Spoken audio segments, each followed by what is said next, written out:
Sandali lang po. Buhay pa ang taong ito. Bukas na ang pintuan ng krematoryo. Naghihintay sa loob ang naglalagablab na apoy, handang lamunin ang lahat. 10 segundo na lang at papasok na ang kabaong. Umiiyak ang mga kamag-anak, nakatitig sa huling sandali. Noon mismo, mula sa isang sulok, isang babaeng tagalinis ng sahig ang tila may puwersang nagtulak na humakbang pasulong. Pinagtatawanan siya ng mga tao sa paligid. Anong pinagsasabi mo? Janitress lang? Anong alam ng isang tagalinis? Doktor ka ba? Walang sinuman ang naniwala sa kanyang mga salita. Ngunit siya ay sumigaw ng may nanginginig na tinig, desperadong desperado. Pakiusap, bigyan niyo lang ako ng 10 segundo. Sa 10 segundo, makukumpirma ko, sa oras na iyon, walang nakakaalam kung anong uri ng tao ang janitress na iyon na pinapatawan ng mababang tingin. At ang simpleng 10 segundong iyon ay hindi lamang magbabago ng isang buhay, kundi ng mga buhay ng lahat ng naroroon. Bago magsimula ang kwento, pakiusap, isubscribe ang channel. Sana ay maging maganda ang araw ninyo ngayon. Iyon ay madaling araw ng Biyernes, Nobyembre 11, 2024. Ang taglaga sa Manila ay higit na malamig kaysa inaasahan. Isang lalaking nagjo-jogging sa terrace sa gilid ng Ilog Pasig ang may nakitang lumulutang sa tubig. Sa simula, inakala niyang basura ito, ngunit nang lapitan niya, nakita niyang tao pala. Nakalubog ang mukha nito sa tubig habang nakalutang. Naku, tao! Agad tumawag sa 911 ang lalaking nagjo-jogging. Nang dumating ang mga rescuer, tila huli na ang lahat. Malamig na ang katawan. Dinala siya sa emergency room ng Manila Central Hospital, ngunit umiling lang ang mga doktor. Inaakalang patay na siya nang hindi bababa sa 6 na oras. Halos kapareho na ng temperatura ng tubig, ang temperatura ng katawan, at walang naitalang pulso. Iyon ang sabi ni Dr. Garcia, ang emergency room doctor na nagdeklara ng kanyang kamatayan. Matapos makumpirma ang kanyang pagkakakilanlan, lumabas na ang pangalan niya ay Nura Al-Hassan. Tumawag ang ospital kay G. Khalid Al-Hassan sa Abu Dhabi bandang alas 4 ng madaling araw, oras ng Pilipinas. Nagising siya ng kanyang sekretarya habang natutulog sa kanyang bahay. Mr. Al-Hassan, Manila Central Hospital Emergency Room po ito, si Nura po. Nang marinig ang mga salita mula sa kabilang linya, tila sandaling huminto ang paghinga ni Khalid. Siya ay isang negosyanteng nanatiling kalmado sa buong buhay niya. Ngunit sa sandaling ito, tila nawalan ng lakas ang kanyang mga tuhod. Agad na sumakay si Khalid sa kanyang pribadong jet patungong Maynila. Nang dumating siya sa ospital, nakahiga si Nura sa malamig na kama ng morgue. Isang puting tela ang nakatakip sa kanyang katawan. Nanginginig ang kamay ni Khalid nang dahan-dahan niyang inalis ang tela. Naroon ang maputlang mukha ng kanyang anak. Nura, patawarin mo ako. Naging masyado akong malamig sa iyo. Ngunit hindi sumagot si Nura. Naroon lang ang malamig na katawan na unti-unting lumalamig. Tahimik na lumapit si Dr. Garcia. Mr. Al-Hassan, lubos po kaming nakikiramay. Tinatayang patay na po siya.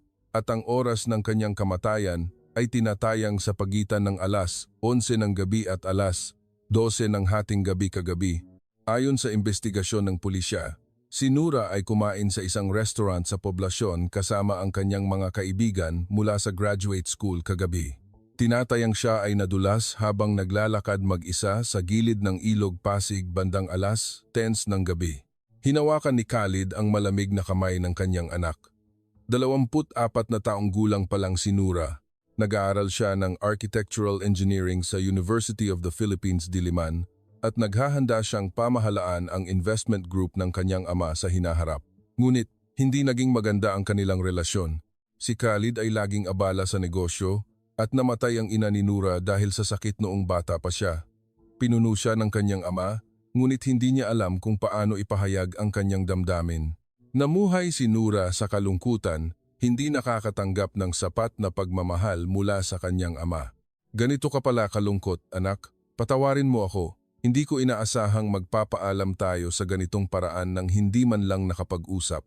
Dumaloy ang luha mula sa mga mata ni Khalid.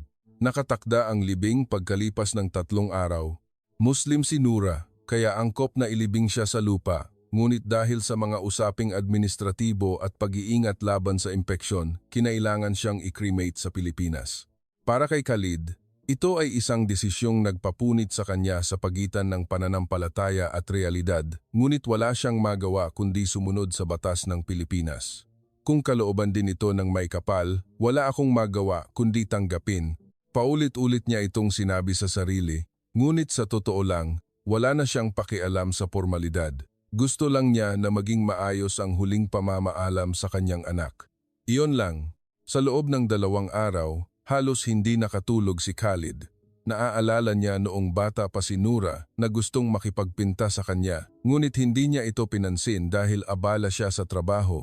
Pati noong nakapasa si Nura sa graduate school ng UP, nasa isang international conference siya, laging trabaho ang kanyang prioridad. At ngayon, huli na ang lahat. Samantala, sa parehong oras, sa basement ng Manila Central Hospital, nagmumop ng sahig si Maria Reyes. Ito ang pasilyo sa basement na patungo sa krematoryo. "Maria, overtime ka na naman." Malamig na sabi ng kanyang supervisor, si Manang Lydia. Si Manang Lydia ay isang 54 taong gulang na veteranong empleyado na namamahala sa cleaning team, ngunit partikular siyang mahigpit kay Maria. "Opo, naiintindihan ko po." Mahinang sagot ni Maria. "Laging siya'y takot at bukas ng madaling araw, pumarito ka rin. May nakatakdang cremation, kaya baka kailanganin ko ang tulong mo sa paglilipat ng bangkay." "Pero 2 araw na po akong nag-overtime," mahiyain na sabi ni Maria, ngunit malamig na tumawa si Manang Lydia. "Kung ayaw mo, pwede kang umalis. Malamang, dito ka lang namin matatanggap dahil sa medical incident na nangyari sa iyo." Napatahimik si Maria. Hindi niya kayang mawalan ng trabaho. Ito lang ang kanyang pag-asa para mabuhay sa Maynila. 3 taon na ang nakalilipas. Nagbago ang buhay ni Maria. Dati siyang isang acupuncturist na may maaliwalas na kinabukasan sa isang marangyang acupuncture clinic sa Makati, ngunit isang araw, nawala ang lahat. Sa simula, nagtrabaho siya sa night shift ng convenience store. Pagkatapos, naghugas siya ng pinggan sa isang kainan at naglinis ng mga gusali. Saan man siya magpunta, sinusundan siya ng tsismis na siya ang babaeng nagdulot ng medical accident. Hindi siya sineseryoso at laging binibigyan ng pinakamahirap na trabaho. Sa gitna ng lahat ng ito, 6 na buwan na ang nakalilipas, nakakita siya ng job vacancy sa krematoryo ng Manila Central Hospital. Walang sinuman ang gustong magtrabaho na may kinalaman sa bangkay, ngunit para kay Maria, ito ay isang pagkakataon. Kung magtatrabaho siya malapit sa ospital, baka makabalik siya sa larangan ng medisina balang araw. Hindi niya kayang bitawan ang pag-asang iyon. Nang gabing iyon, nag-overtime na naman si Maria. Malamig at madilim ang hangin sa pasilyo ng basement. Bandang 2:00 ng madaling araw, habang naglilinis siya ng pasilyo na patungo sa krematoryo, nakakita siya ng mahinang ilaw sa dulo. Dahan-dahan siyang lumapit at nakita niya ang isang lalaking nakaupo sa harap ng kabaong. Siya si Khalid Alhassan. "Nura, patawarin mo ako. Ni minsan, hindi ko nasabi ng maayos na mahal kita." Tahimik na umalingaw-ngaw ang boses ni Khalid sa loob ng krematoryo.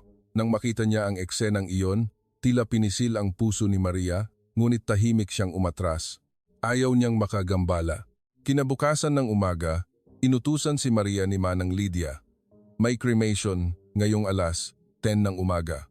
Ito ang pamamaalam kay G. Alhassan, kaya mag-ingat ka. Ikaw na lang ang bahala sa paglilinis ng krematoryo at pagtulong sa paglipat ng bangkay. Huwag na huwag kang hahakbang pasulong." "Opo." 9:00 ng umaga, maingat na nilinis ni Maria ang krematoryo, inayos ang mga bulaklak at inihanay ang mga upuan. Pagdating ng 10:00, nagsimulang magtipon ang mga kamag-anak. Unang pumasok si G. Khalid, sinundan ng kanyang mga kamag-anak at kaibigan. Lahat ay nakasuot ng itim at may malungkot na ekspresyon sa kanilang mga mukha. Ang kabaong ay inilagay sa gitna ng silid. Ito ay isang puting kabaong na may puting rosas sa ibabaw. Sinimulan ni Mang Dado, ang crematorium manager, ang seremonya. "Maraming salamat po sa inyong pagdalo sa huling pamamaalam kay Nura Alhassan." Tahimik na nakatayo si Maria sa isang sulok, ngunit ang kanyang mga mata ay nakatitig sa kabaong. Mayroon siyang kakaibang pakiramdam. Hindi niya maipaliwanag ng maayos, ngunit nararamdaman niya sa kanyang intuisyon na may mali. Hinihiling ko na magpaalam kayo. Bubuksan na po natin ang kabaong. Nang sabihin ni Mang Dado iyon, binuksan ng staff ang takip ng kabaong. Nakita ang mukha ni Nura. Maputla siya ngunit tila payapa itong natutulog. Isa-isang lumapit ang mga kamag-anak at nagpaalam. Huling lumapit si Khalid. Matahimik kang magpahinga, Nura. Dahan-dahan na inilagay ni Khalid ang kanyang kamay sa noo ni Nura at muling isinara ang takip ng kabaong. Ngayon po, ililipat na natin siya sa krematoryo, sabi ni Mang Dado. Dahan-dahang nagsimulang gumalaw ang kabaong patungo sa krematoryo, umalingaunggaw ang tunog ng makina at bumukas ang pintuan ng pugon. Lumabas ang naglalagablab na init. Umiiyak ang mga kamag-anak, nakatitig sa huling sandali.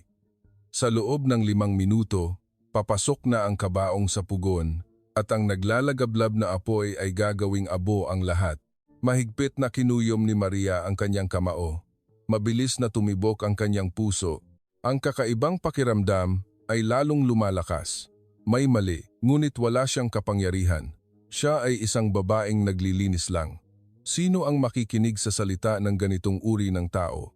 Halos narating na ng kabaong ang pasukan ng pugon. Sa loob ng 10 segundo, papasok na ito sa loob. Hindi na nakapagpigil si Maria. Ikinilos ng kanyang likas na ugali ang kanyang katawan. Nakalimutan niya ang lahat ng kanyang tinatago sa loob ng 3 taon at sumugod siya pasulong. Sandali lang po, buhay pa ang taong ito. Umalingaw-ngaw ang sigaw ni Maria sa loob ng krematoryo. Lahat ng naroroon ay napalingon sa kanya. Mga ekspresyon ng pagtataka, pagkamangha at pag-aalala. Hinigit ni Maria ang hininga habang itinuturo ang kabaong. Pakiusap, maniwala po kayo. Buhay pa po ang taong ito. Ngunit walang sinuman ang naniwala. Anong pinagsasabi mo? Galit na sigaw ni Mang Dado. Nasa katinoan ka ba? Halos narating na ng kabaong ang pasukan ng pugon. Kung ihinto natin ang makina ngayon, masisira ang lahat ng proseso. Ang kulay po ng balat ng taong ito ay iba sa karaniwang patay, sabi ni Maria na nanginginig ang boses. At hindi natural ang tigas ng kanyang kasukasuan. Tigas ng kasukasuan? Ngumisi si Mang Dado. Anong alam mo? Doktor ka ba? O pathologist? Hindi po. Nahihirapan si Maria sa nerbiyos. Lalo lang bumabalot sa kanya ang takot. Kung gayon, tumahimik ka at umalis. Agad na tumakbo si Manang Lydia at hinawakan ang braso ni Maria. Maria, anong iniisip mo? Lumabas ka kaagad. Gusto mo bang mawalan ng trabaho? Pero, totoo po, gulo na sabi ni Maria. Ngunit pilit siyang kinaladkad ni Manang Lydia. Sandali lang po. Umalingaw-ngaw ang boses ni Khalid. Lahat ng naroroon ay huminto sa paggalaw. Dahan-dahang lumapit si Khalid kay Maria. Anong nakita mo?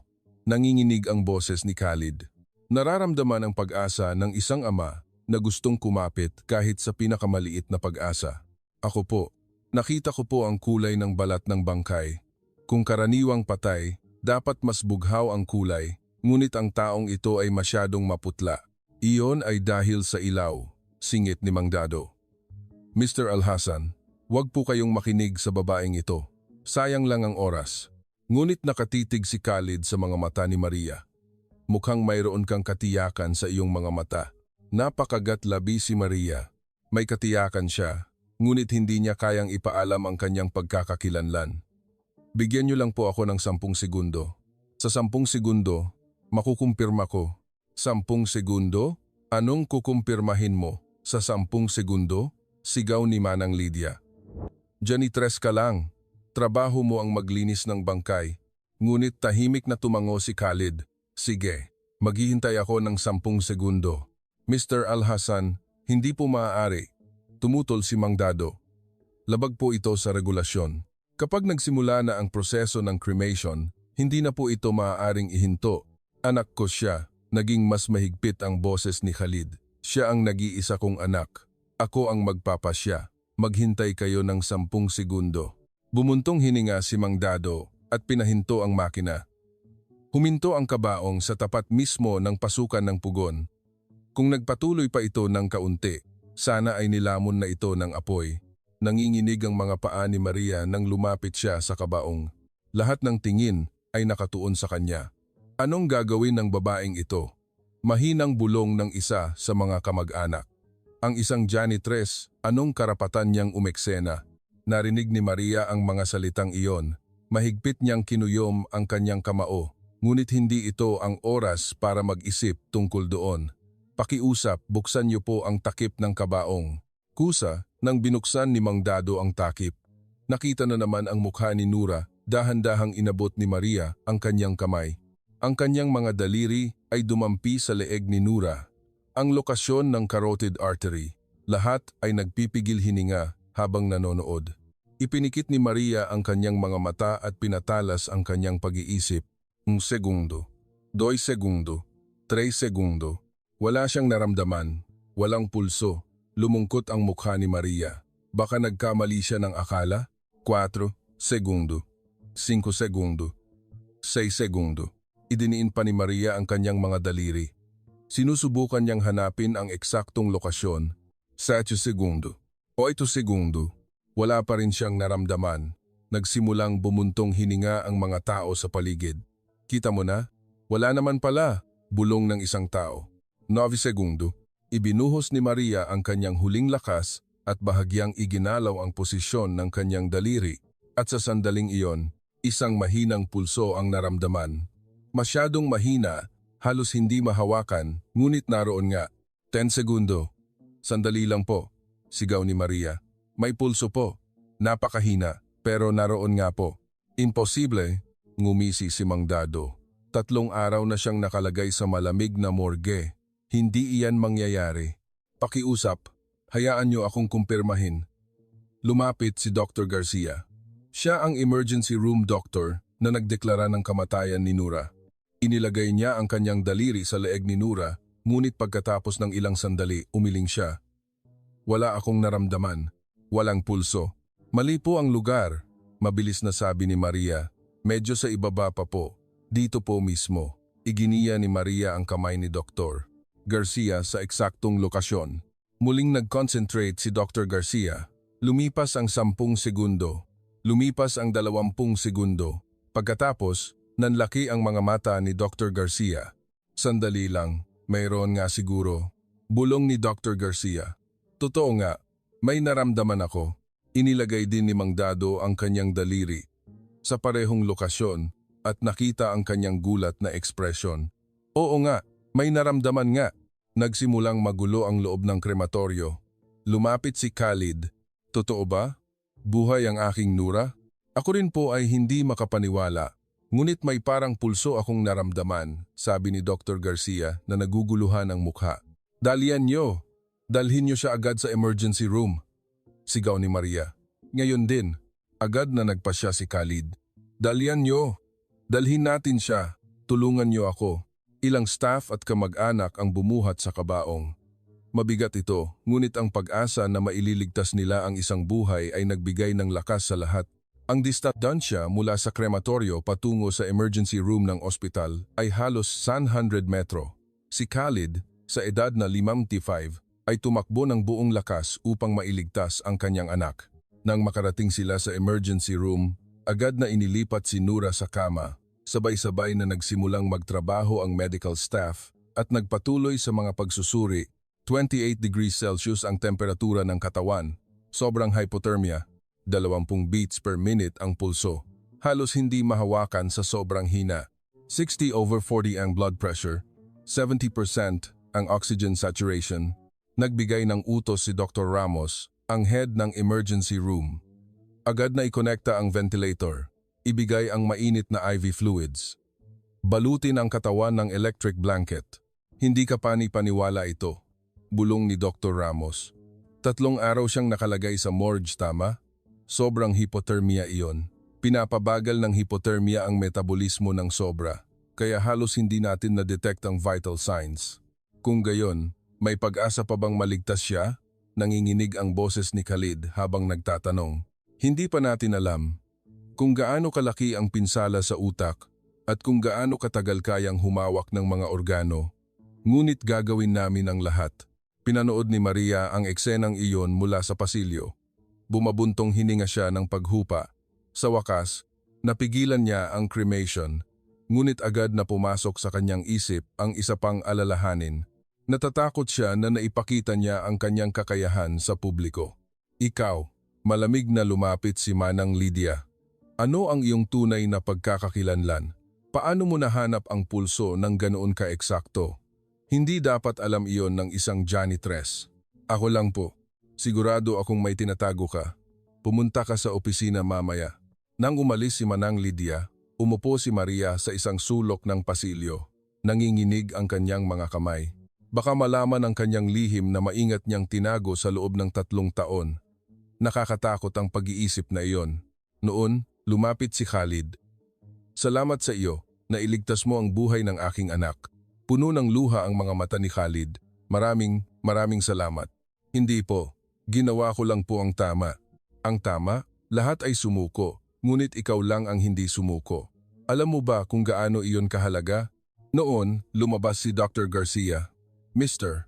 Al-Hassan, tumataas na po ang temperatura ng katawan ni Nura, nakabawi na sa 32 degrees Celsius at tumaas na sa 40 beats per minute ang pulso. Magandang senyales po ito. Tinitigan ni Dr. Garcia si Maria at nagtanong, mayroon ka bang natapos na pag-aaral sa medisina? Ang bilis ng iyong kamay sa paghahanap ng pulso ay hindi karaniwan, hindi na kayang itago ni Maria. Acupuncturist po ako, mayroon po akong national license. Acupuncturist? Nag-specialize ako sa pulse diagnosis. Ang pagtingin sa pulso ay isang pangunahing kaalaman sa Japanese acupuncture. Kaya pala ganoon ka-eksakto. Tumango si Dr. Garcia. Ngunit bakit ka nagtatrabaho bilang tagalinis dito? 3 taon na po ang nakakaraan, may nangyari po sa akin, kaya nawalan po ako ng lugar na mapagtatrabahuhan bilang acupuncturist. Ngunit sabi ni Khalid, ngayon, magbabago na iyon. Nakita ko mismo ang iyong kakayahan. Tutulungan kita. Puno ng pasasalamat ang puso ni Maria, ngunit may natitira pa ring pag-aalala sa kaibuturan ng kanyang isip. Nagbalik sa kanya ang nangyari 3 taon na ang nakalilipas. Nang gabing iyon, maayos na nakakabawi ang kondisyon ni Nura. Umabot na sa 36 degrees Celsius ang temperatura ng katawan at halos bumalik na sa normal ang pulso, ngunit hindi pa rin siya nagigising. Umalis si Maria sa ospital at umuwi sa kanyang maliit na 1-room apartment sa Mesa. Nang gabing iyon, hindi nakatulog si Maria. Kinabukasan ng umaga, tinawag si Maria sa opisina ni Manang Lydia. Umupo ka, sabi ni Manang Lydia sa malamig na boses. Pag-usapan natin ang nangyari kahapon. Paano mo nalaman ang lahat ng iyon? Naramdaman ko lang po na may mali at huwag kang magsinungaling. Hiniyasan ni Manang Lydia ang lamesa. Kailangan ng espesyal na kaalaman para makahanap ng pulso. Nang hihingalo, inamin ni Maria na siya ay isang acupuncturist dati. Acupuncturist? Iyong nagtuturok ng karayom? Maituturing bang gamot iyon? Kinutya ni Manang Lydia. Kung gayon, bakit ang isang taong may ganoong trabaho ay naglilinis dito? Nagdulot ka ba ng medical accident? Namutla ang mukha ni Maria. Dahil tinamaan ito sa totoo. Kaya pala, iyon pala, may ginawa kang kalokohan at tumakas ano? Hindi po, hindi ko po kasalanan. Ganyan din ang sinasabi ng lahat. Kumuha si Manang Lydia ng mga dokumento. Sabi ng ospital, gusto nilang imbestigahan ka kung mayroon ka ba talagang medical license o kung nagsagawa ka ng medikal na serbisyo ng walang lisensya. Tinanggap ni Maria ang mga dokumento. Nanginginig ang kanyang mga kamay.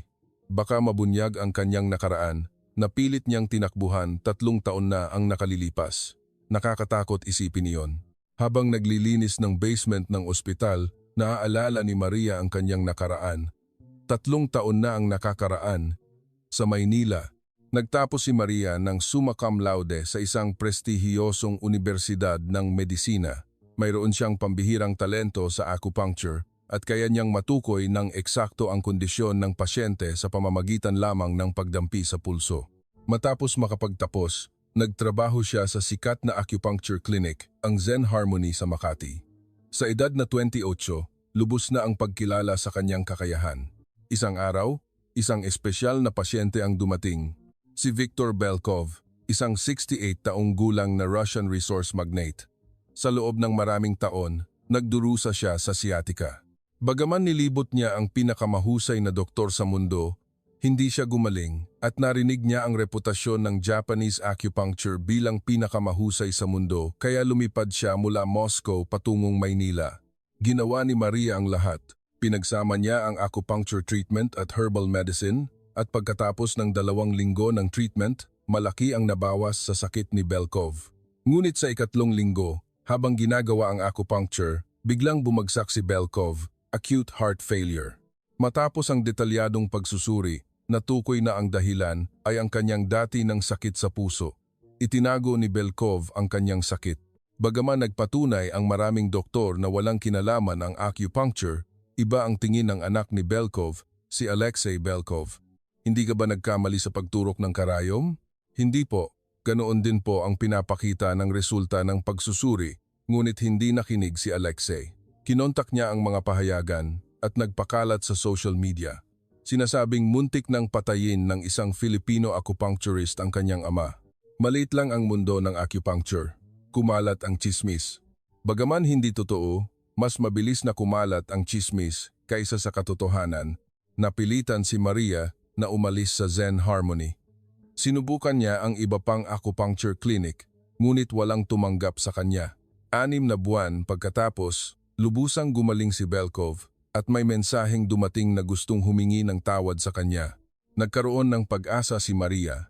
Ngunit 3 araw bago ang kanilang appointment, nagkaroon si Belkov ng cerebral hemorrhage at agad na namatay.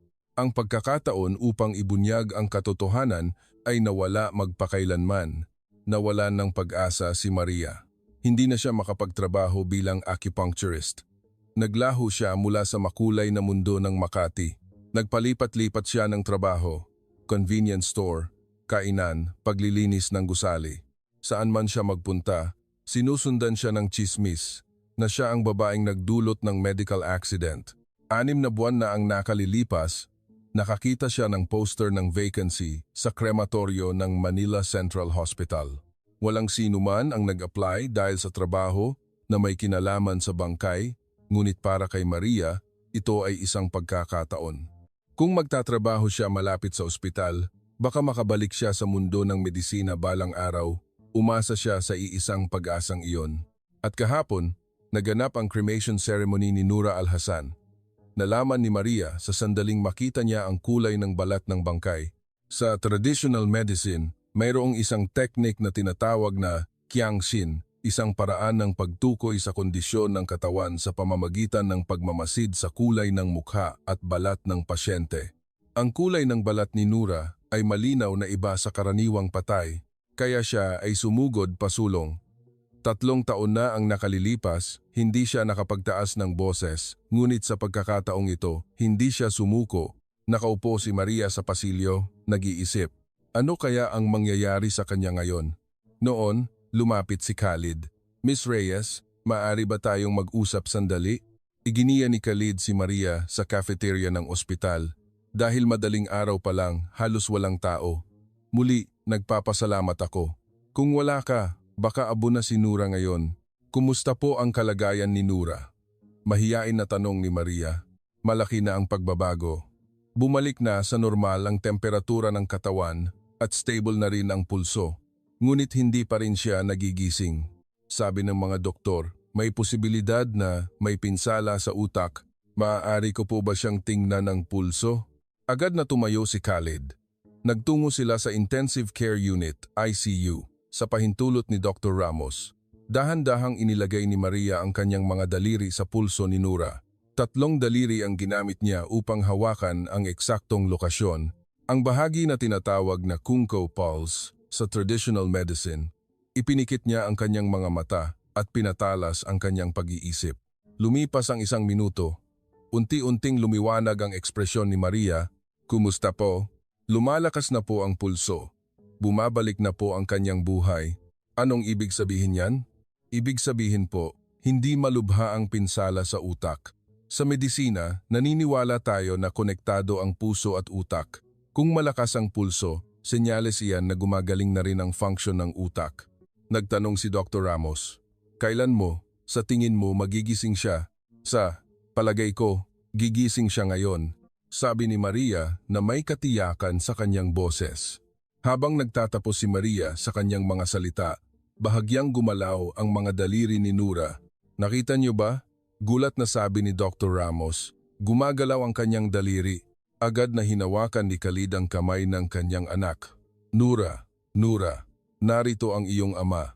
Nanginginig ang mga talukap ng mata ni Nura at dahan-dahang nagsimulang bumukas ang kanyang mga mata.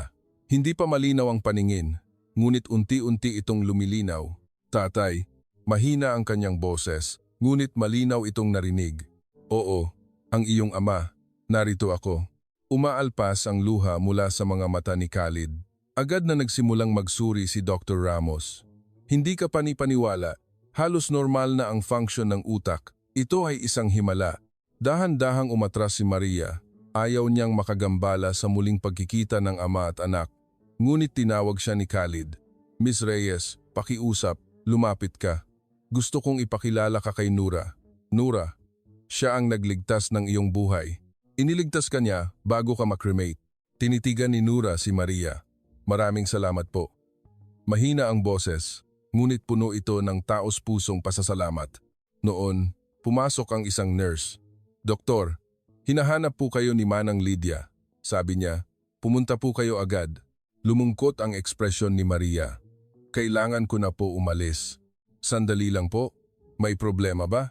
Gusto po ng ospital na imbestigahan ang aking pagkakakilanlan. Kung nagsagawa raw po ako ng medikal na serbisyo nang walang lisensya kahapon. Hindi iyan papayagan, sumigaw si Khalid. Ako ang bahala sa problema. Hinding-hindi ko papayagan na maapektuhan ka. Nang makarating si Maria sa opisina ni Manang Lydia, nakaupo sa tabi niya ang isang empleyado mula sa Human Resources ng ospital. Pinagpapatuloy namin ang investigasyon tungkol sa nangyari kahapon. Ikaw ay isang walang medical license na nagkumpirma ng pulso ng pasyente at nagbigay ng medikal na pagtatasa. Kinumpirma ko lang po, ngunit maaaring ituring din iyon na medical na serbisyo, lalo na kung mayroon kang kasaysayan ng medical issue. Namutla ang mukha ni Maria. Nagawa na namin ang investigasyon. Ikaw ay isang acupuncturist at nagkaroon ng aksidente habang ginagamot ang isang pasyente, tama? Sa sandaling iyon, bumukas ang pintuan ng opisina. Pumasok si Khalid. Sinundan siya ng direktor ng ospital at ni Dr. Ramos. Narinig ko na pinahihirapan ninyo ang nagligtas sa buhay ng aking anak, sabi ni Khalid sa malamig at matatag na boses. Kami po ay sumusunod sa proseso. Proseso? Ang babaeng ito ang nagligtas sa aking anak mula sa krematoryo noong panahong lahat kayo ay sumuko. Sumang-ayon din si Dr. Ramos. Ang pagpapasya ni Miss Reyes ay eksakto. Sa halip, ang teknolohiya ng Oriental Medicine ang nakatuklas sa nakaligtaan ng ating Western Medicine. Ngunit sa ilalim ng Philippine Medical Law, nakakalimutan niyo ba kung sino ang pinakamalaking dayuhang taga-suporta ng ospital na ito? Tahimik ngunit matalim na sabi ni Khalid. Nanginginig ang mukha ng direktor ng ospital. Nagbigay ang Al-Hasan Investment Group ng 5 bilyong piso para sa pagtatayo ng Advanced Medical Center ng Manila Central Hospital. Kung sasaktan ninyo ang babaeng ito, ititigil ko ang lahat ng suporta at ilalantad ko ang katotohanan ito sa media. Sasabihin ko na kayo ay isang ospital na pinahihirapan ang nagligtas ng buhay. Nanatiling tahimik ang silid. Lumabas si Dr. Ramos na may ideya. Mayroon akong mungkahi. Bakit hindi natin i-hire si Miss Reyes bilang Integrated Medicine Advisor ng ospital? Magtatayo tayo ng sistema ng kooperasyon sa pagitan ng acupuncture at Western medicine. Kung advisor siya, hindi siya direktang manggagamot, kaya walang problema sa batas. Tumango ang direktor ng ospital, at ako ang sasagot sa lahat ng gastusin. Sasagutin ko ang lahat ng gastusin para sa mga proseso at pagsasanay na kinakailangan upang opisyal na makabalik si Miss Reyes bilang isang acupuncturist, sabi ni Khalid. Mr. Al-Hasan, hindi po yata tama. Iniligtas mo ang buhay ng aking anak. Pinoprotektahan mo ang aking nag-iisang kayamanan na ipinanganak ng aking asawa sa panganib ng kanyang buhay. Maliit na bagay lang ito. Kung gayon, iyon na po ang desisyon natin. Miss Maria Reyes, magsimula po kayo bukas bilang Integrated Medicine Advisor. Iyon ang naging conclusion ng ospital. Hindi makapaniwala si Maria. Ang janitress na minamaliit lamang kahapon ay ngayon ay magiging advisor ng ospital. Nang lumabas sila ng opisina, sabi ni Khalid, "Hindi naging maayos ang relasyon namin ni Nura. Lagi akong abala sa trabaho. Nang mamatay ang aking asawa, hindi ko na alam kung paano ko pakikitunguhan si Nura. Alam mo ba kung ano ang pinakanapanghinayangan ko nang akalain kong namatay si Nura? Hindi ko nasabi nang maayos na mahal ko siya. Ngunit binigyan mo ako ng pagkakataon, isang pagkakataon upang magsimulang muli." Napaluha si Maria. "Mayroon din po akong katulad na karanasan. Ginawa ko ang lahat para mailigtas ang isang pasyente, ngunit hindi ako naintindihan. Nakaraan na iyan. Magsimula tayo ng panibago. Ang nakaraan ay dapat iwanan sa nakaraan." Kinabukasan ng umaga, dumating si Maria sa ospital na tila ibang tao. Nakasuot siya ng maayos na puting blusa at itim na slacks at may ID sa dibdib. Maria Reyes, Integrated Medicine Advisor. Ito ang sandali kung saan siya kinilala bilang propesyonal. Pagkalipas ng 3 taon, nagsimula siya ng mga konsultasyon kasama si Dr. Ramos. Tiningnan niya ang pulso ng mga pasyenteng nagdurusa sa chronic pain at sinuri ang mga pasyenteng may insomnia. Habang unti-unting gumagaling ang mga pasyenteng pinayuhan ni Maria, unti-unting tumataas ang kanyang reputasyon sa ospital. Ngunit mayroon pa ring pag-aalala sa kaibuturan ng puso ni Maria. Isang araw, nakatanggap siya ng email. Mula ito kay Alexei Belkov. "Mahal na Miss Maria Reyes, pakiusap, patawarin ninyo po ang biglaang pagkontak. Kamakailan, habang inaayos ko ang mga naiwan ng aking yumaong ama, nakita ko ang isang diary. Nakasulat doon, walang kasalanan si Maria, ang acupuncturist. Sa halip, dahil sa kanya, nakaranas ako ng payapa at walang sakit na mga araw. Dapat akong magpasalamat sa kanya. Nalaman ko ang tunay na intensyon ng aking ama at napagtanto ko ang katangahan ng aking ginawa. Taos-puso akong humihingi ng tawad sa pagkasira ng iyong buhay." Alexei Belkov. Nanginginig ang mga kamay ni Maria. Umaalpas ang luha. Ito ang mga salitang pinakaasam-asam niyang marinig sa loob ng 3 taon. Ang mga mapait na araw ay bumalik sa kanyang alaala. Sa parehong oras, nakatanggap din siya ng tawag mula sa Philippine Society of Acupuncturists. Dahil sa pagkakatuklas sa diary ni Belkov at sa balitang nailigtas niya si Nura, nagsagawa raw sila ng investigasyon sa insidente 3 taon na ang nakakaraan. Ang konklusyon ay malinaw, walang pagkakamali si Maria Reyes. Opisyal na humingi ng tawad ang society. Samantala, maayos na nakabawi si Nura at pinalabas na sa ospital. Araw-araw na silang magkasama ni Khalid.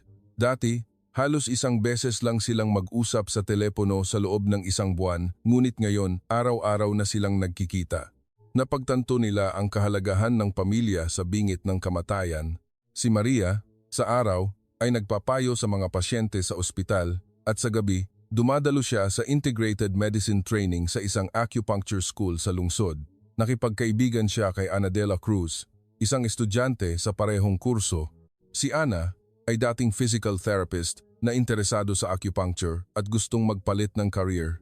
Tinulungan ni Ana si Maria sa kanyang pag-aaral ng Ingles at tinuruan naman ni Maria si Ana ng teknik ng pulse diagnosis. Pagkalipas ng 3 buwan, dumating ang araw ng Integrated Medicine Certification Exam.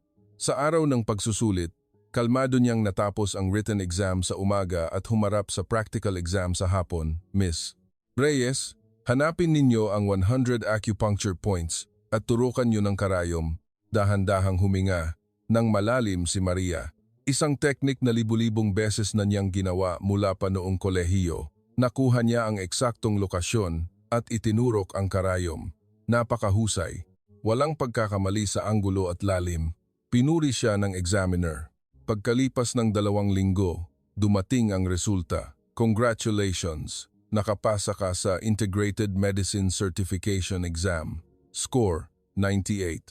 Top 1 sa lahat ng kumuha ng exam." Umaalpas ang luha mula sa mga mata ni Maria. 1 buwan pagkalipas, binuksan ang Integrated Medicine Center sa Manila Central Hospital. Sa pasukan, nakasabit ang karatula sa Filipino at Ingles. Integrated Medicine Center, Head, Maria Reyes, Acupuncturist. Sa loob lamang ng 6 na buwan, Ang dating tagalinis ng sahig sa krematoryo ay ngayon ay pinuno na ng center. Kumalat ng mabilis ang reputasyon ng mga pasyenteng ginamot ni Maria. Lalo na nang gumaling si Kyla Ramirez, isang dating Olympic gold medalist sa gymnastics na nasa bingit ng pagreretiro at nag-post ng kanyang pasasalamat sa social media na nagdulot ng malaking reaksyon. Nagsimulang dumagsa ang mga appointment. Kasama si Dr. Ramos, inilathala niya ang isang artikulo na pinamagatang ang epekto ng kooperasyon ng Eastern at Western Medicine sa Philippine Journal of Medicine. Nakatanggap din siya ng request para sa panayam mula sa isang national TV network. Miss Reyes, ano ang sikreto sa pagkamit ng ganitong tagumpay sa loob ng 6 na buwan? Ang hindi po pagsuko, anuman po ang hirap, hindi ko binitawan ang aking pangarap. Noon, sa pasilyo, tumayo si Manang Lydia sa harap ni Maria, ngunit sa pagkakataong ito, iba na ang kanyang ekspresyon kumpara sa 1 taon na ang nakakaraan. Gusto kong humingi ng tawad. Nanginginig ang boses ni Manang Lydia. Lubos akong humihingi ng tawad sa pagtrato ko sa iyo ng ganoon. Ang totoo, 5 taon na ang nakakaraan. Namatay ang aking anak na lalaki na high school dahil sa medical accident. Kaya, sobra akong nag-react sa salitang medical accident at inilabas ko sa iyo ang aking galit. Patawarin mo ako. Kalimutan na natin ang nakaraan, inabot ni Maria ang kanyang kamay. Magsimula tayo ng panibago. Hinawakan ni Manang Lydia ang kamay ni Maria. Sa gayon, nagkaayos ang dalawang babae. Nagpadala si Maria ng reply email kay Alexei Belkov. Mahal na Alexei Belkov, natanggap ko po ang iyong paghingi ng tawad. Sa loob ng 3 taon, dumanas ako ng sakit. Ngunit ang panahong iyon ang nagpatibay sa akin. Sana ay magkasuportahan tayo sa ating mga pangarap at maglakbay sa sariling landas. Pakiusap, ingatan mo ang iyong sarili. Maria Reyes, nang matapos niyang ipadala ang email, gumaan ang kanyang loob. Tila lubusan na niyang nabitawan ang nakaraan. Nakatanggap siya ng imbitasyon para sa isang keynote speech sa National Convention mula sa Philippine Society of Acupuncturists. Sa harap ng mahigit 1,000 acupuncturists sa Grand Hall ng PICC, tumayo si Maria. Sa totoo lang po, noong panahong iniwan ko ang industriyang ito, inakala kong ako ay isang bigo. Naisip kong nawala ang lahat sa akin dahil sa isang paratang na hindi ko naman ginawa, ngunit ang karanasang iyon ang nagpatibay sa akin. Isinalaysay ni Maria ang kanyang paglalakbay sa loob ng 3.5 taon. Ang kanyang pagtatrabaho bilang janitress sa krematoryo, ang kanyang pagiging minamaliit, ngunit hindi siya sumuko, at ang pagliligtas niya kay Nora. Pakiusap, huwag po kayong susuko. Ano man ang hirap, huwag po ninyong kalimutan ang inyong pagmamalaki sa Philippine Acupuncture.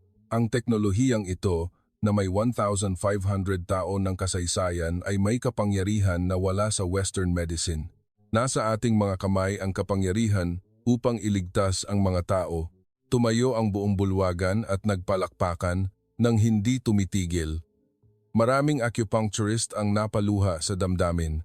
Matapos ang kanyang speech, naghihintay si Alexei Belkov sa labasan ng bulwagan.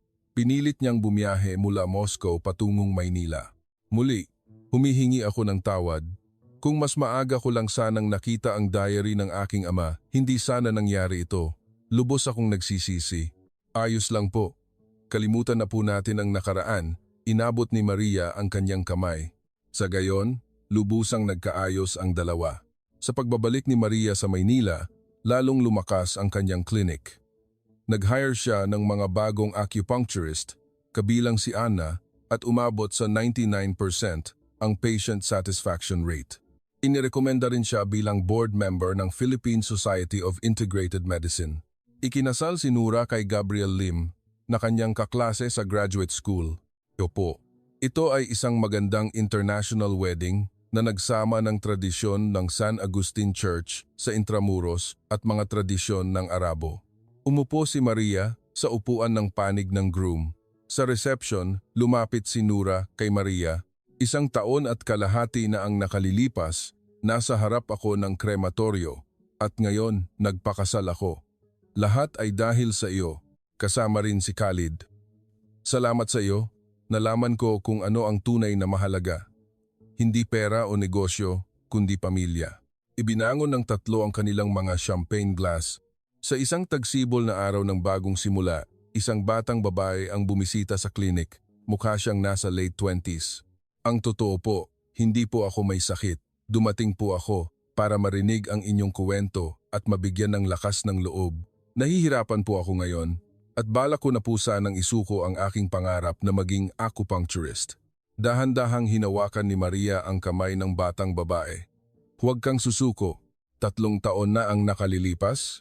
Naglilinis ako ng sahig sa krematoryo. Ngunit hindi ako sumuko, kaya narito ako ngayon. Totoo po? Oo, sapat na ang 10 segundo, basta't hindi ka susuko. Matapos umuwi ang batang babae, tiningnan ni Maria ang labas ng bintana. Mainit ang sikat ng araw ng tagsibol. Ngumiti si Maria. Masaya siya na ang kanyang kuwento ay maaaring magbigay ng pag-asa sa iba. Habang hawak ang kanyang ballpen, naisip ni Maria, naghihintay ang mga pasyente bukas. Gagawin ko ang lahat bukas. Ang himala ng 10 segundo ay patuloy na nagaganap sa pamamagitan ni Maria at sa pamamagitan ng mga taong nabigyan ng pag-asa mula kay Maria, nagpapatuloy ang kuwento. Maraming salamat sa pagsama sa amin hanggang sa huling pahina ng mahabang kuwentong ito. Gusto naming malaman kung saan kayo nanonood, kaya pakiusap, mag-iwan ng komento. Nawa'y laging naroon ang kapayapaan na tulad ng isang malambot na apoy sa inyong araw-araw. Pakiusap, i-subscribe ang channel at i-like para maibigay namin ang susunod na kuwento. Maraming salamat po.